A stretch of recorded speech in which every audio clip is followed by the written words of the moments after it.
Good morning, everybody, and welcome to the Big Breakfast. Morning, Rob. Good morning. I suppose we ought to just put a disclaimer on this morning, haven't we? Because you won't be your chirpy, cheerful self that talks all the time and I sit in the background. So, unfortunately, Rob's got a bit of toothache. I'm going to say a bit, quite severe. So, even though he's smiling at the moment, if you see him suddenly disappear or hide somewhere, it'll be an immense pain. So, Rob, well done for turning up this morning. I'm sure everyone's happy. Keep those tiny violins going. Yeah, exactly. I mean, you've had zero sympathy from me, but there we go. Exactly. Fine. Okay. I would ask you what the temperature is over there, but I think it's probably about over here. So let's move on quickly. It's from about 15 degrees. It's 15. Yeah, it's cold. Good. I'm glad we've got better weather than you. Right. So today is a really interesting one, and this is around process versus agility or flexibility. So there's a few things here that we've been talking through over the last month or so, particularly these are issues that have come up time and time again, but I think it's focused our mind in the last 4 weeks or so. Where we've got to with this is a question, which is more important, following a process or being agile to the market opportunities and what's in front of you? So the first thing is our process, which is very small in terms of the detail. But what we would recommend in most cases is following the process in most instances. Now, that would include pre-bid activity, the planning phase, then into drafting, reviewing, and finally submitting, which includes debrief and any kind of post-work afterwards. Now, that's quite formal. It's reasonably rigid. There are gateways to get through. Where we got to last week was that doesn't always work. And there's a couple of things that we'll talk through examples on of that. But I don't know, Rob, I mean, obviously the fires just reminded me of some of the horrible things that you have to deal with over in Australia, of things being set on fire, uncontrollable events going on. Do you want to just sort of reflect on a couple of things that you've seen from an uncontrolled process, and then we'll get into a bit more detail around the issues? Yeah. And interesting phrasing there, an uncontrolled process, because in the instances we can think of, there has been a process. The process, to a certain extent, was followed, but there was too much chaos, leeway, personalities affecting that process to make it uncontrollable.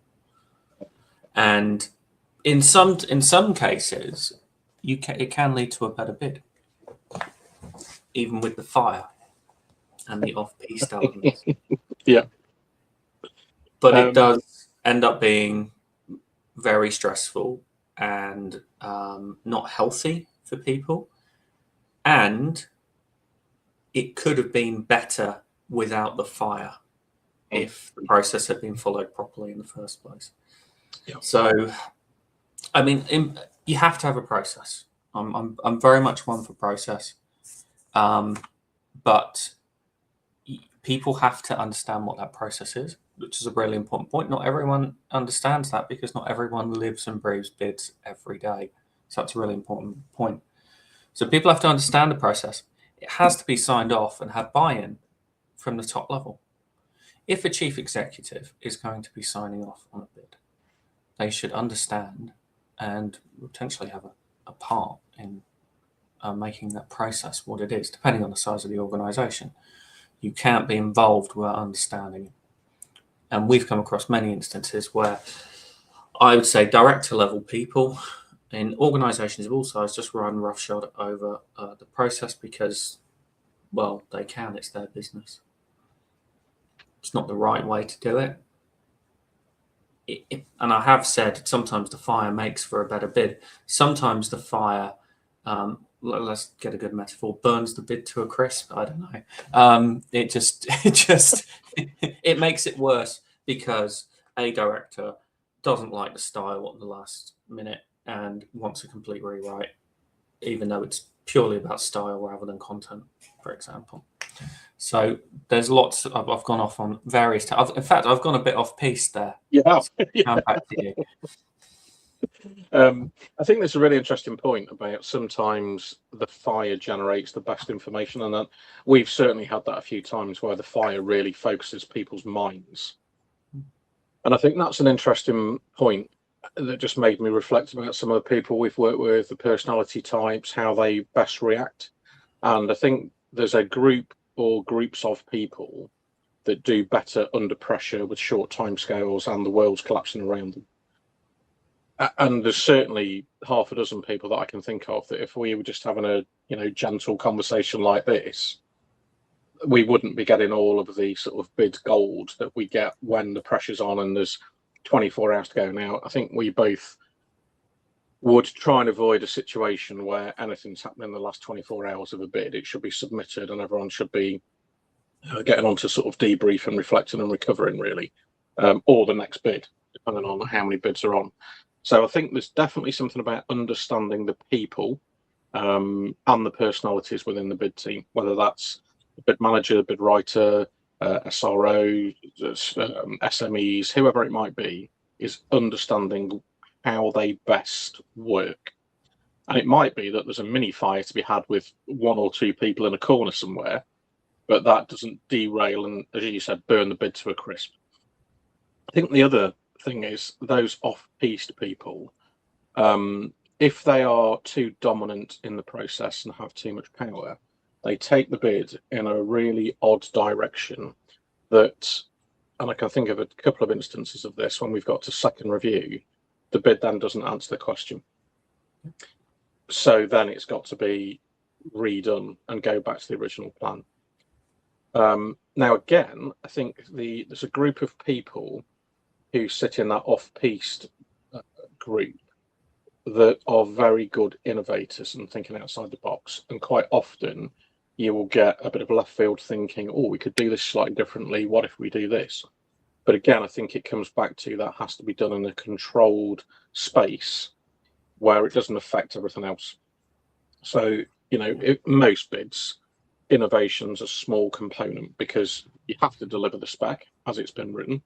So most people who are working in the same space and have done for a while have a similar model to the competitors, because in a lot of cases the specs are fairly detailed, so there's not many options to move away from a fairly mainstream delivery or manufacturing method.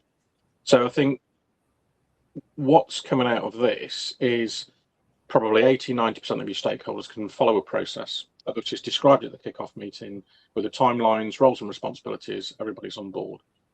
But to get the best, sometimes you might need to have little breakout sessions, breakout groups, whatever it might be, with these other two groups who like the chaos and who like the off-piste thinking. So if you've got those people in your bid team, and by that we mean the wider team, then it's worth having to think about how you manage them best so that they don't completely derail the process and have a negative impact on the quality of the bid. Now, that's quite difficult sometimes because those people, as you said, Rob, might be right at the top of the chain and you might be a bid manager down the bottom of the chain somewhere. Or you might be a bid writer on your own trying to work with 17 different people that are far higher up in the business. So it all sounds very easy to say that, but I think these are things just to be conscious of where you can potentially make your life easier as the bid writer, bid manager, bid director by understanding the personalities and then helping them to get the information to you. I think that shows actually the importance of designing the right process. There is not one size fits all process. We have a standard way of working, but we adapt our process to every client. We have to. Not every client's the same, not every service is the same, not every timeline's the same. And we will get to agility properly in a minute, but that you have to design that process to the organization and the people within it. And you'll need to keep improving that process and changing it depending on, although the chief exec's changed, for example. He does things in a slightly different way and you can't do the bid without them. So you've got to change your process. But don't ever lose sight of what the point of the process is. The point of the process is to produce the best possible bid within the timeline and, in theory, win. I think what's just occurred to me here is maybe the process doesn't need to change. We don't change that 5-stage process we've got. We change how we deliver it. So we still, and I think that's probably, it's just a thing that's occurred to me. That's probably the most important thing to this is process can still exist, but it's how you deliver each component of the process based on who you're working with at the time to get the best out of them. So, you know, the planning process might be very short and sweet with some people. There's probably very little in pre-bid activity other than we might do a bit of research. And the drafting can take many forms when we work with different people. So actually the headline process is still there. It's just that we flex it in terms of delivery methods, I think would be fair. Yeah. Okay. So now that we've talked about how important process is, we've also had instances where processes have been followed, but where we got to was what's the drivers that sit behind the process. And we've worked with organisations where the process is simply there to get the bid done. And there are other organisations where there are processes which get the bid done right or well.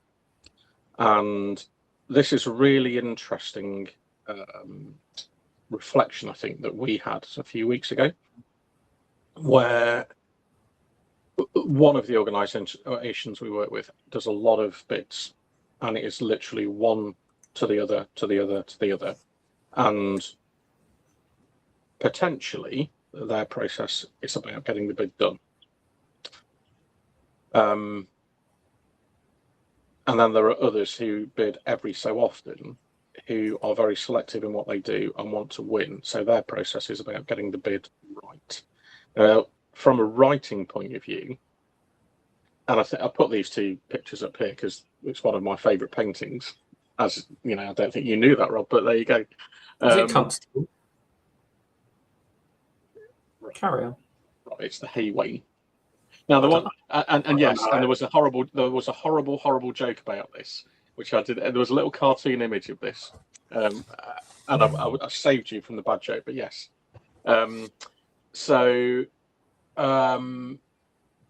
I think what made me think about this was when we have delivered bids that we are really happy with, there is a level of detail that sits in those bids that isn't always in the let's get the bid done process. It goes into granular detail that gives you a really, really strong picture of what's happening in terms of delivery or the product. And it has a feel about it that you don't get from getting the bid done, because obviously that's just been knocked out quite quickly just to get to the next one, and that's a slightly different approach. But I think that this comparison of quite sort of basic painting against masterpiece really highlights the differences, and there are only small differences. You could look at those and yeah, it's the same. It's got all the same components there. Yeah, there's a house, trees, cart, horse, field. It's all there. But actually, if you looked at them in real life side by side, there's a massive difference between those two. And I think this not to pick us up too much, when we are in control of everything, we get the bid done right because we're able to control the whole element of the whole process. When we're brought in slightly differently, sometimes organisations are just focused on getting the bid done, and they literally just want our help to get it over the line. And getting it over the line to them means we've ticked the boxes and it's submitted. And you've got to take a step back and go, well, what's the point? You know, do you actually believe in it winning? Could people honestly, could everyone around the table honestly look at that bid and go, yeah, that's the best we've done, and we reckon we can win with that? Or is it's a box ticked, you know? And it is quite sad how often that left-hand painting occurs. And I think we've probably both worked in organisations where that's the case as well. I suppose with some of this, when it's just compliance, I mean, if it's a framework that's unranked and you've simply just got to get on, maybe the left-hand side is fine. Yeah, it can be. Yeah, let's say if it's an unranked framework, that's you know all you need to do is tick some boxes to get in. That's fine, but they're not the vast majority, are they? No, and I think even if it is unranked, you still want to be creating the right impression to whoever's going to use that framework at the end. I think the other thing that's just occurred to me as well is some of the stuff we've worked on in the last week or 10 days from different countries and the difference in questions and expectations, which is, I think, quite helpful just to think about and actually what the buyer wants to see. So maybe the buyer wants the left-hand side. And they're quite happy with that. Maybe they don't want the right-hand side, and we're just assuming they do.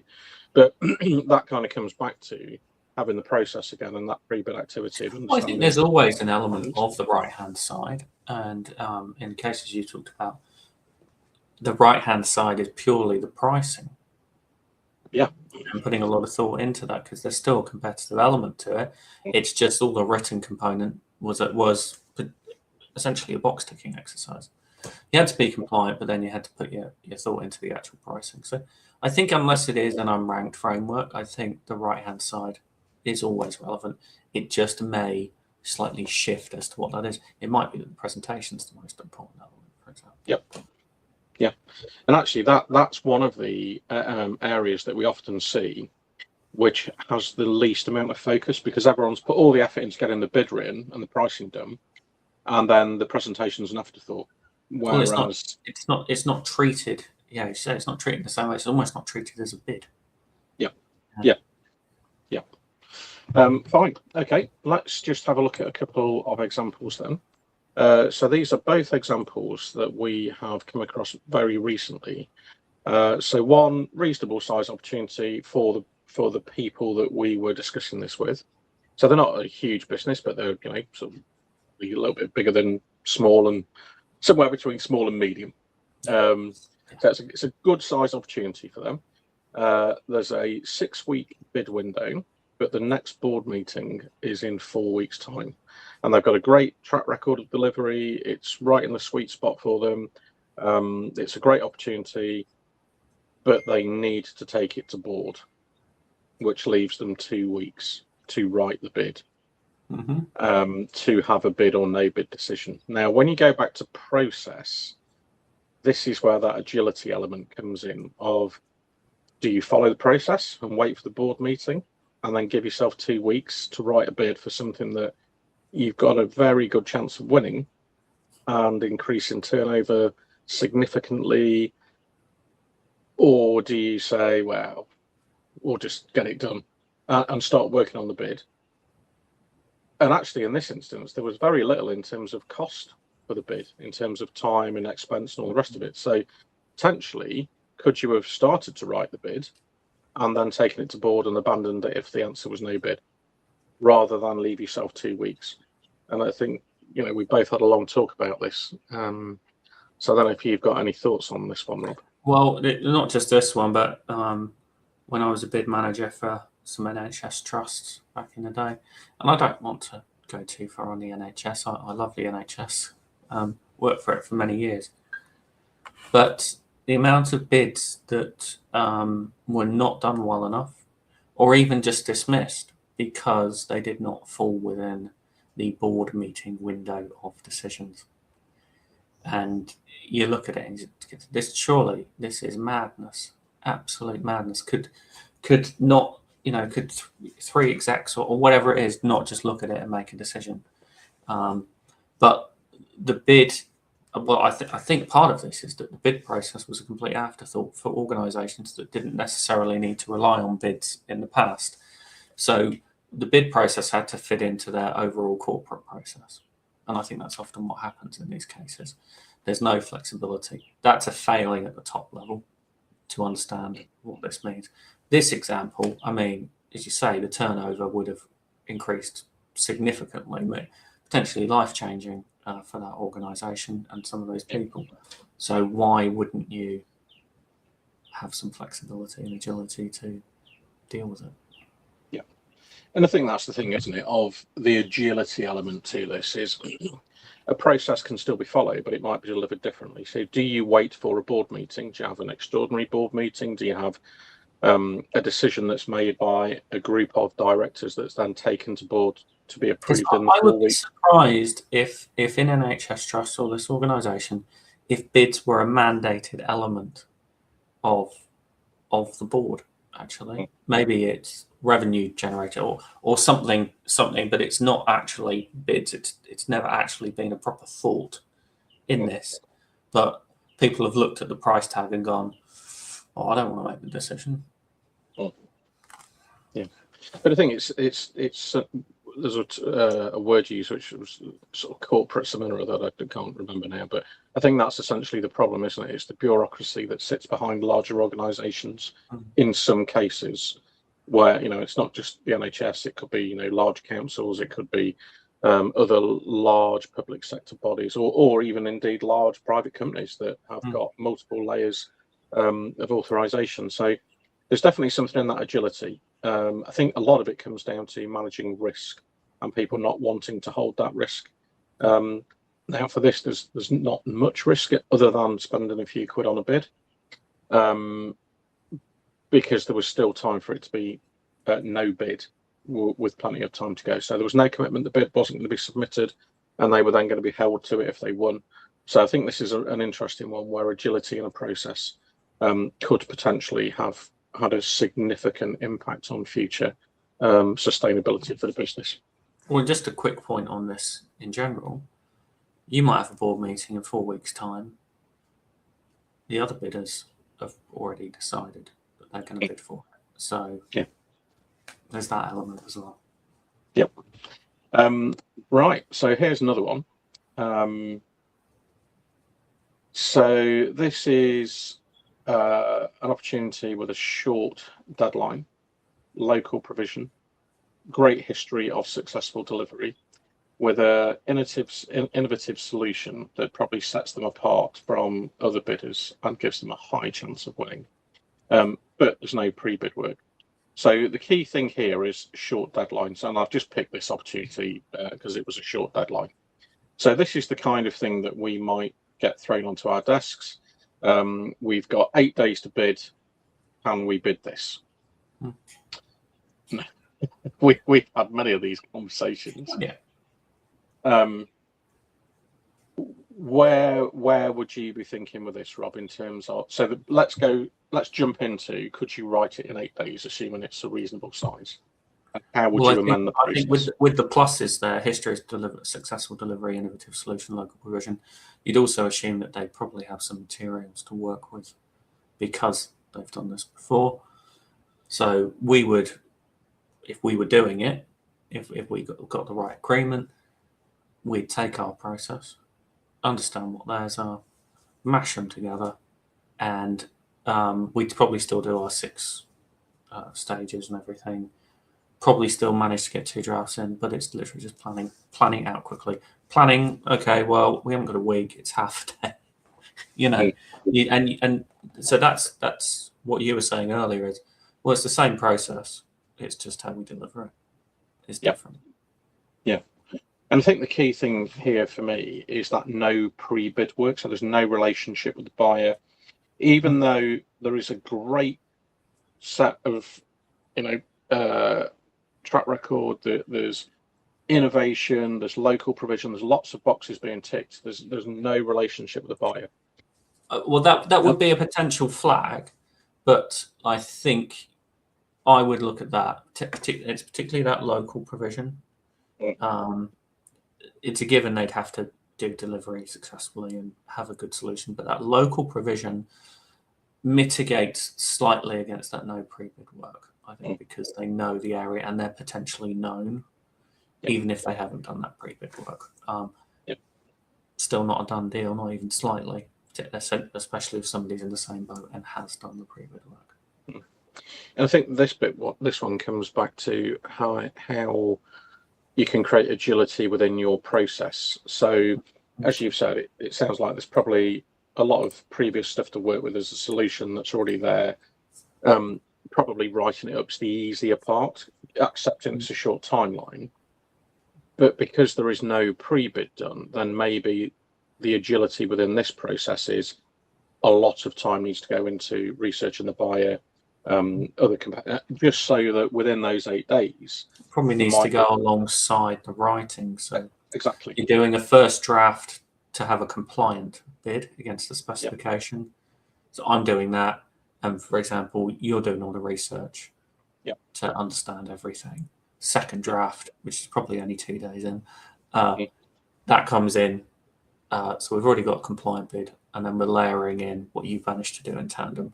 And that's flexibility. You're doing something that you probably wouldn't normally do in the middle of a bid. And I think all of this is about how you respond to what's in front of you, and not just be rigid. So the process, as we said, should still be there, but it's about how it's delivered at any moment in time. Oh, well, and that is what people need to remember about bidding always, especially if you have come from a normal project management background, where maybe your project deadlines are flexible. For example, it's a slightly different world. You have to work to what the buyer wants. So you have the nicest process in the world that you've planned out for a 6-week timeline. It means nothing. You have to adapt and react, because it is a reactive world. There's only so much you can do to be proactive. You can be as prepared as you like. You can do all the pre-bid you like, and somehow the buyer comes out and goes, "Yeah, we're just going to give you a 2-week window," and it's 90% on price. So all the pre-bid you've done is almost worthless. Anyway, you get what I'm saying. Yeah, and that's because that just reminded me of a conversation we had before this, which was there's quite a short deadline, so you flex your process to get a bid out, and then they say, "Oh, by the way, you've got another week."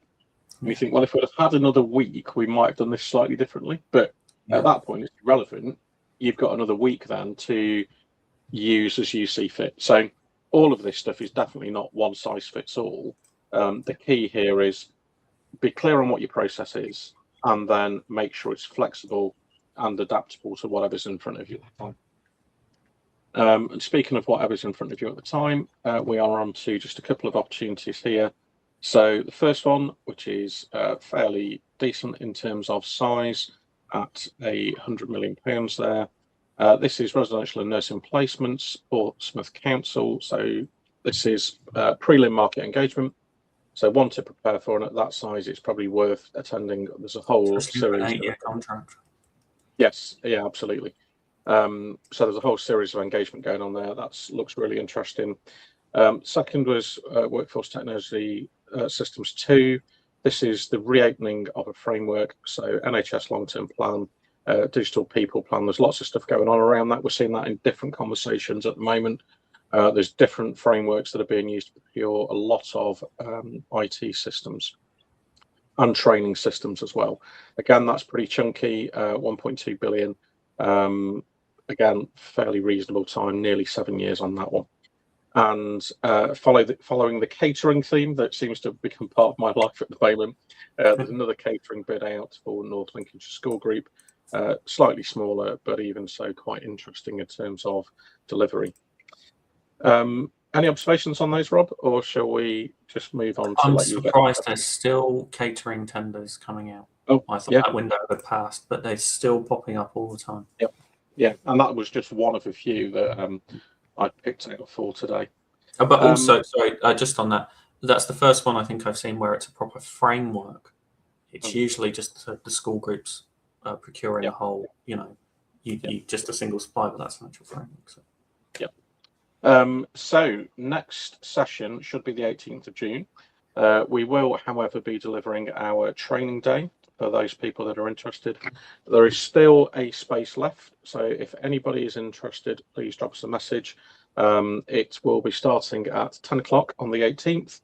It's in the East Midlands, so if you are interested, there's a full day of sessions that focus on finding opportunities, bid writing, bid management, some financial modelling, and then a bit of a fun exercise at the end just to finish off. So give us a shout. We'd be happy to see you there. Thank you for joining us today. Rob, hopefully you're in less pain next time, and we will see you all in a month, because we will be at the training day for the next one. We'll do probably a World Cup special, I imagine. Yes, excellent. Fine, we'll look forward to that. All right.